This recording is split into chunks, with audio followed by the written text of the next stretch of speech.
Bonjour, nous sommes le 10 juin, le vendredi 10 juin.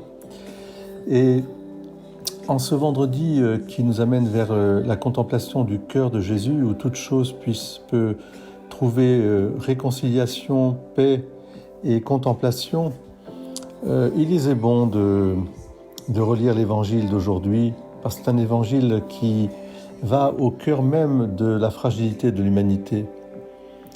En ce temps-là, Jésus disait à ses disciples, vous avez appris qu'il a été dit, tu ne commettras pas d'adultère. Eh bien moi je vous dis, tout homme qui regarde une femme avec convoitise a déjà commis l'adultère avec elle dans son cœur. Si ton œil droit t'entraîne à la chute, arrache-le, jette-le loin de toi. Car mieux vaut pour toi perdre un de tes membres que d'avoir ton corps tout entier jeté dans la géhenne.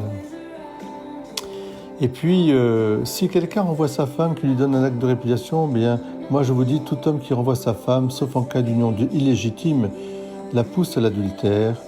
Et si quelqu'un épouse une femme renvoyée, il est adultère. Ce sont des paroles évidemment fortes dans une civilisation qui était marquée aussi par la prédominance de l'homme sur la femme, même si, bien sûr, la femme était honorée, respectée dans le monde juif, et que de grandes figures de la religion juive nous sont présentées dans la Bible comme une femme. Et chez nous aussi, dans cet héritage judéo-chrétien, la femme a une place suréminente, une place magnifique avec en particulier la Vierge Marie, les saintes femmes, Marie-Madeleine, Marie de Magdala, bien sûr, Marthe. Mais il est vrai aussi que pour toujours et dans l'humanité, nous avons besoin d'écouter ces paroles, c'est-à-dire de nous placer, je dirais un peu comme des anges face à la volonté de Dieu.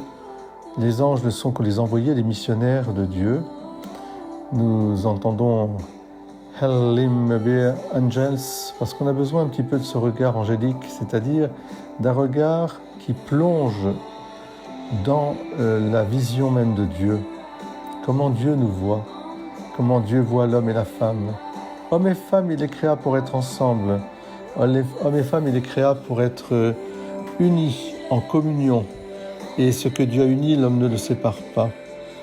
Et puis aussi, homme et femme, il nous a créés pour être respectueux de cette création, respectueux d'abord de la nature, ne pas se l'approprier, ne pas la déchirer, ne pas la capturer, comme on fait l'astro, et puis en particulier, bien sûr, et d'une manière incroyable, dans nos relations humaines, relations hommes et femmes, que ce soit des relations qui respectent la personne humaine dans toute sa dimension, qui la protègent, qui l'élèvent, qui l'en oublient.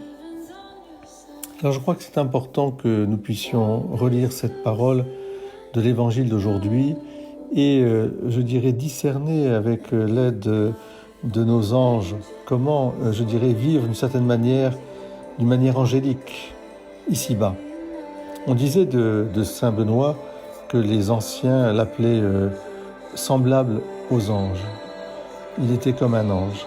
Non pas qu'il était désincarné, non pas qu'il était éloigné des réalités de la terre, mais il regardait toute chose dans cette lumière divine. Et toute chose lui paraissait comme sacrée, de toute la création jusqu'au sommet de la création. Tout est sacré, tout est reflet de Dieu. Tout doit être respecté, tout doit être aimé, tout doit être protégé et honoré. Et peut-être honneur et fidélité, quelque chose dont nous avons besoin de reprendre vraiment force.